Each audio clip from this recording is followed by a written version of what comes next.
like, comment, and subscribe if you want to see more of my content. I'm going to get into talk about Moon Knight today, and it'll probably be really interesting or something. I don't know. Let's see if I add that to the beginning.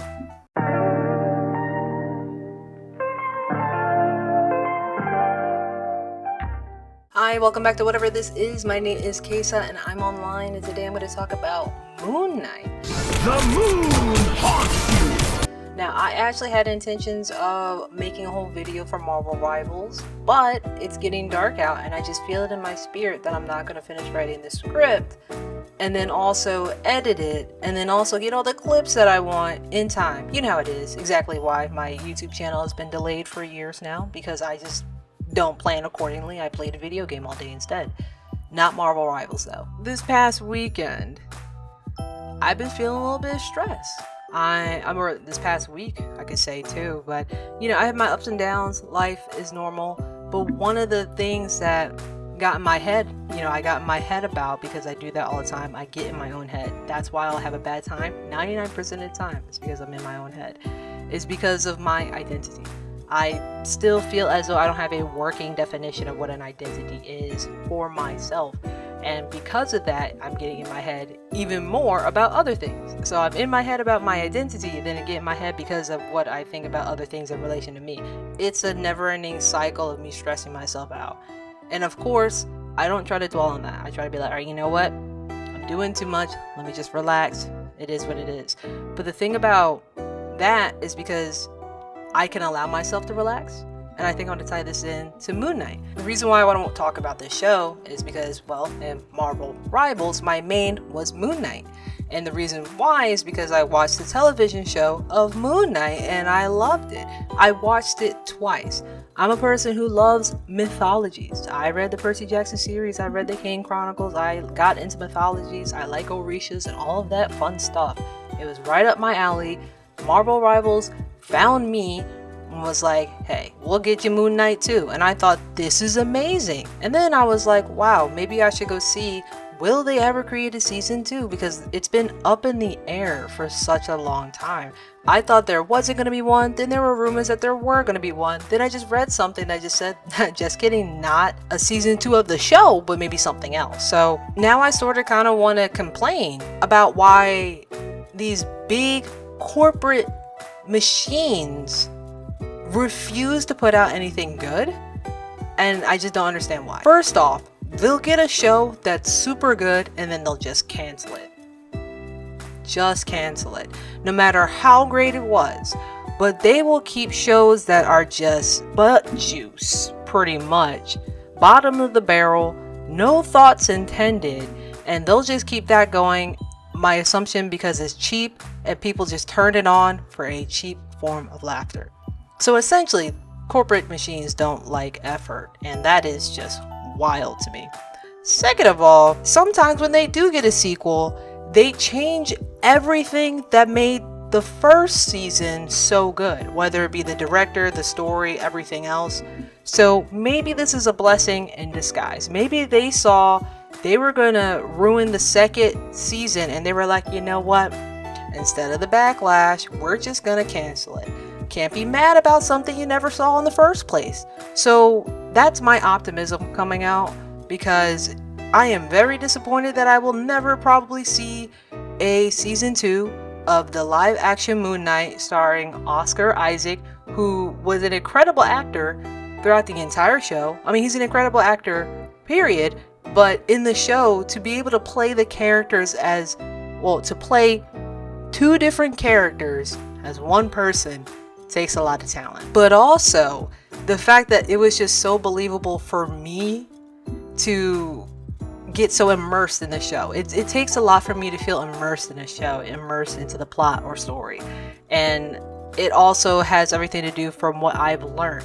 I'm one person who happens to know a lot about different things, but not an expert. I'm not a film expert or anything like that. I have a working knowledge of many things, lighting, acting, all that stuff, because of what I learned back in college. I did not go to an artsy college. I didn't go to acting school. I studied media communications. It's the fact of the mythology too, that it was just super cool to see that play out in a way that's really meaningful and nice. I like it. A reinvention of a mythological entities, deities, and then they went and had a giant fight, literally as giants. At the end they fought, and I'll never get to see what the next season will be about. I'll never get to see Jake beyond the very, very end. And yes, I'm spoiling this whole show because it's been some time now. If you haven't seen Moon Knight, go watch it. Go watch it. It'll be the only season, so the best season of all time, I guess. I like the way that the show rolls out because it has a lot to do with struggling with one's identity. And yes, it's because of the origin of the trauma that he has had in his childhood for what had happened. They're not great.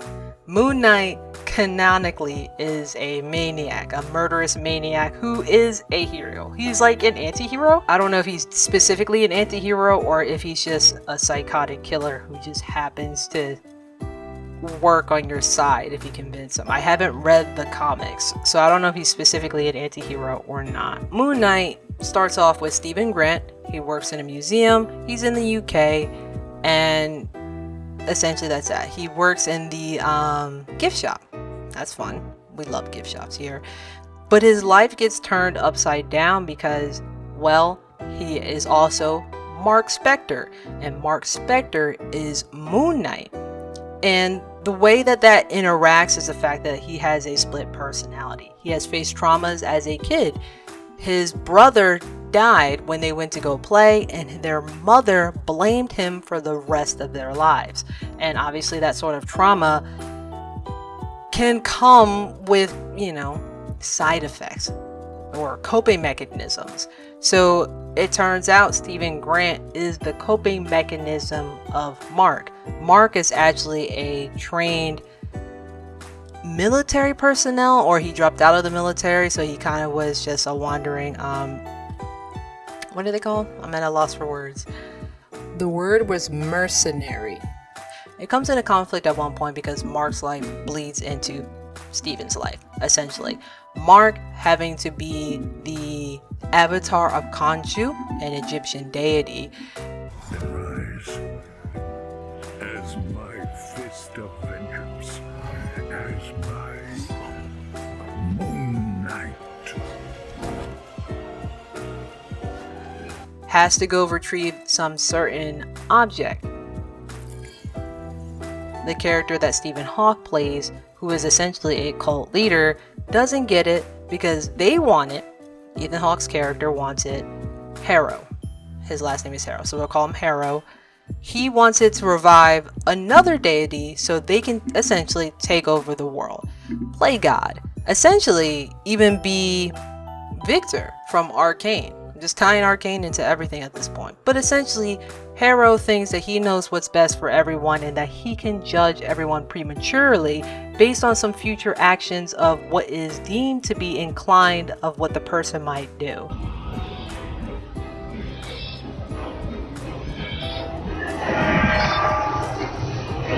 I'm sorry. I've been good my entire life. I believe you.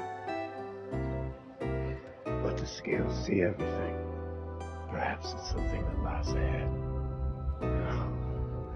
I wish you could live to see the world we make. Yet Amit has decided.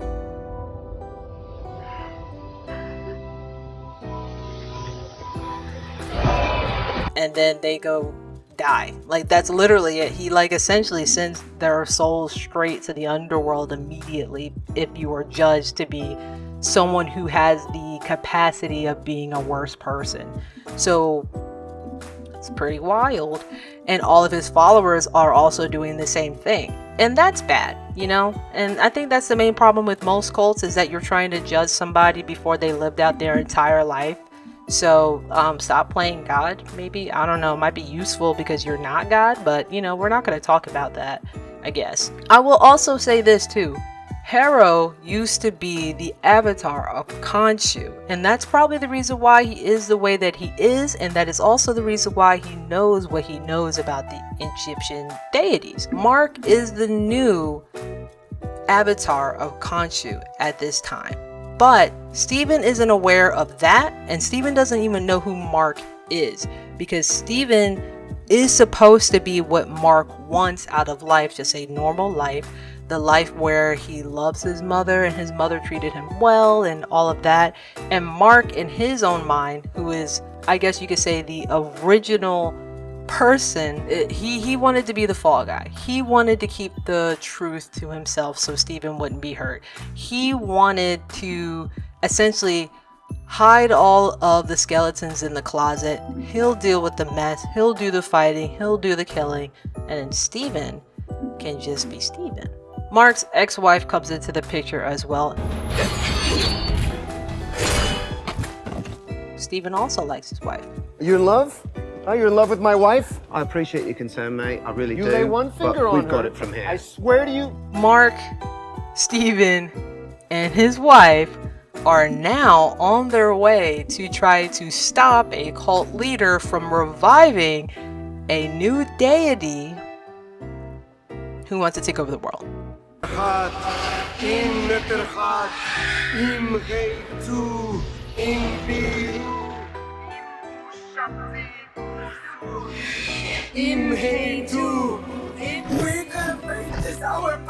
It's too late, That's what the show is about. And I can let you know that there's a super cool fight at the end. There's a lot of fighting in general throughout the show, and killing, death, that happens too. But it's a really cool fight at the end where Khonshu and the deity in question actually fight in the end. But we won't see a second season of that, which sucks. And I love how identity plays a role in this as well, besides the Egyptian lore. I just love that part too, because it doesn't have to be, you know, if anyone has watched the movie Gods of Egypt, like, disappointment exists, but like no one seems to care in the creative world, you know what I'm saying? But in Moon Knight, the fact that he has to struggle with his own identity to the point that it makes you really believe that maybe like they're just a set of twins or something. Like, they are so fundamentally different as people. And I don't want to make this about trauma. It's the fact that identity is that sort of struggle.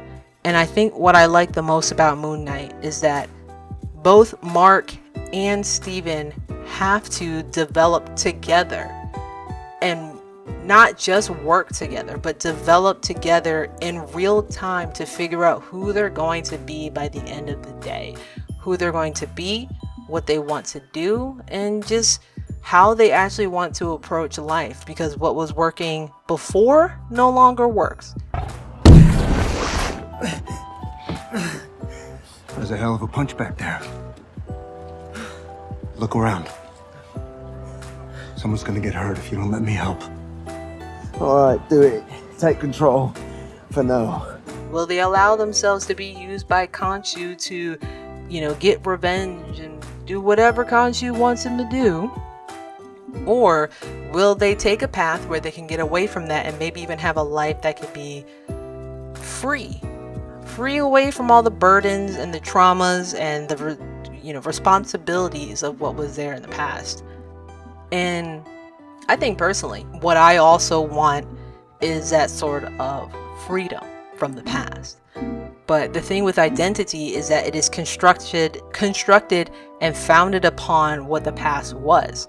So in the flux of both the show and my life at this point, that you have this foundation and you have to decide what you're going to do with the foundation. And the thing with foundations is that you can rebuild. You can break the foundation. You can use different materials. You can, use bits and pieces.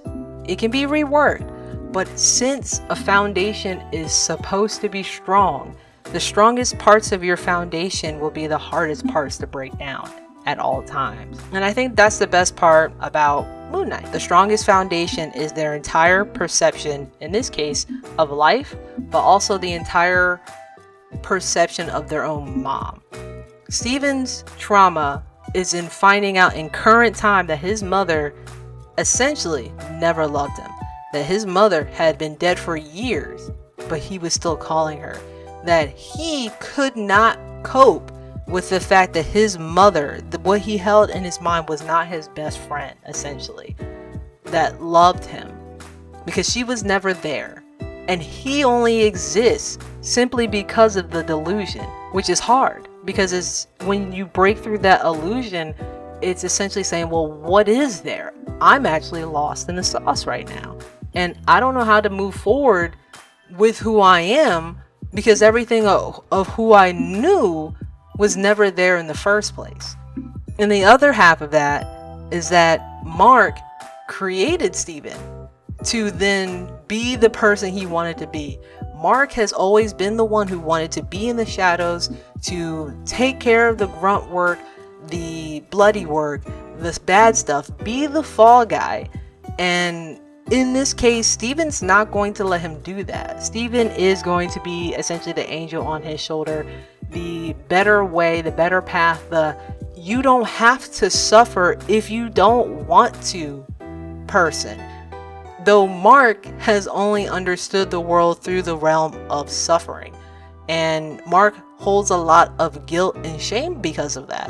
And that's what his identity is. So he spends actually more time running away or getting rid of things instead of actually approaching the problem directly and trying to do it. No, Mark.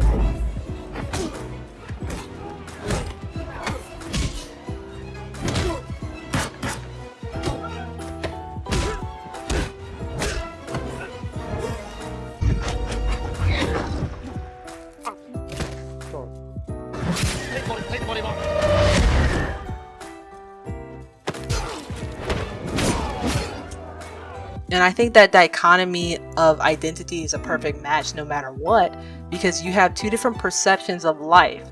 And I think something that people may miss in all of that is that there is multiple dimensions to one's identity and perception of life.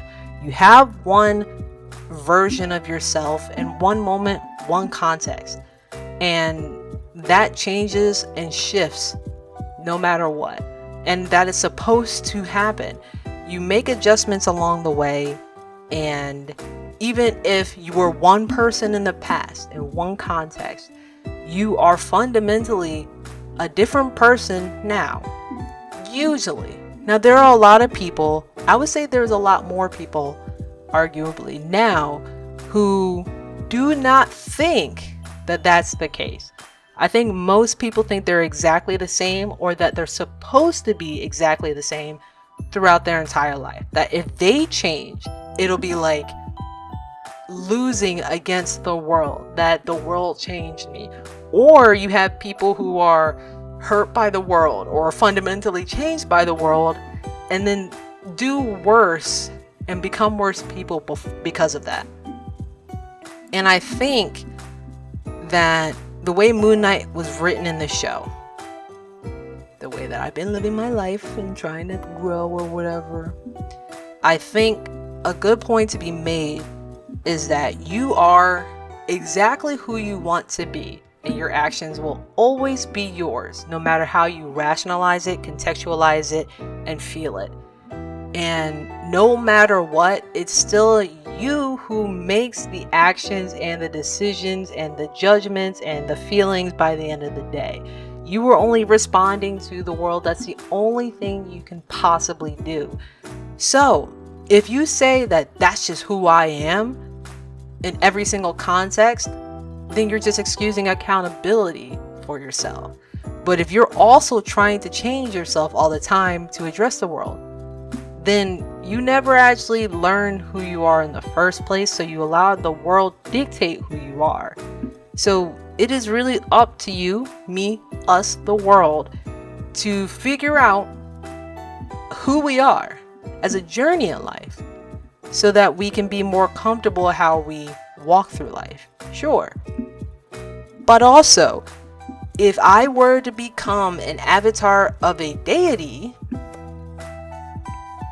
I'd have probably more decisions to make day to day.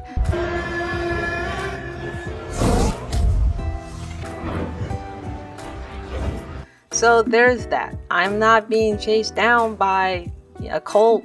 I hope not. I really hope I'm not. But those are my thoughts on Moon Knight and identity. It's a good show. And yeah, let me know what you think. I actually tried to describe the show a little bit more. But obviously, like, comment, and subscribe.